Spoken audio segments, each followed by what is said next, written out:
ila baadhi ya watoto wa kiume ni watu wa hovyo sana.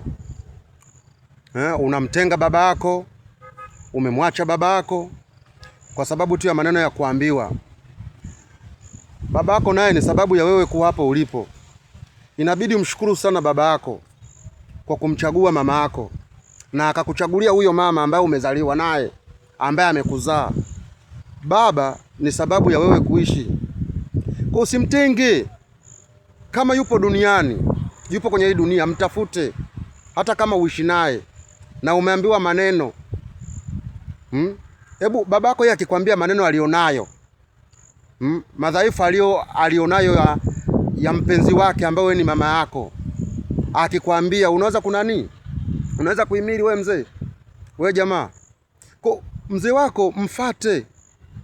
Hata kama amekuacha, mfate. Yeye ni sababu ya wewe kuishi.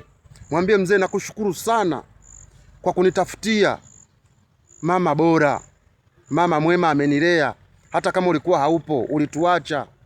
Na yeye ni sababu ya wewe kuishi. Maneno ya kuambiwa asikutenganisha wewe na mzazi wako wa kiume.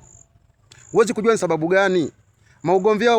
Maugomvi yao wewe usiingilie.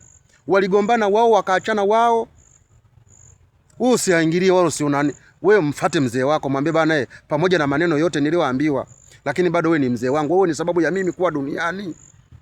Yaani wewe baba yangu, wewe ni sababu na mimi wewe kuwa na mimi kuwa duniani. Umenichagulia mama bora, mama mzuri, mpaka sasa hivi mimi naishi safi kabisa. Mfate bana. Sio unamtenga, unamnyanyapaa. Huwezi kujua ni kisa gani kiliwatenganisha. Hata kama uliambiwa mabaya yake yote, hujaambiwa hata jema moja. Mfate mzee wako, mwelekeze kwamba nakushukuru mzee wangu kwa kunichagulia mama bora, mama mzuri. Angekupa mama wa hovyo, ingekuwaje? Mfate mzee wako bwana, mpe maua yake kabla hajafa. Mfate, mpe maua yake. Na wewe unaelekea huko unaoyatenda leo, na utakuja kutendewa. Kipimo kile unachokipimia wenzio, na wewe utapimiwa hivyo hivyo, bila kupunguza, bila kufanyaje. Kipimo unachokipima, na wewe utapimiwa vivyo hivyo. Kwa kama unapima mabaya, utapimiwa mabaya kwa ujazo mkubwa zaidi.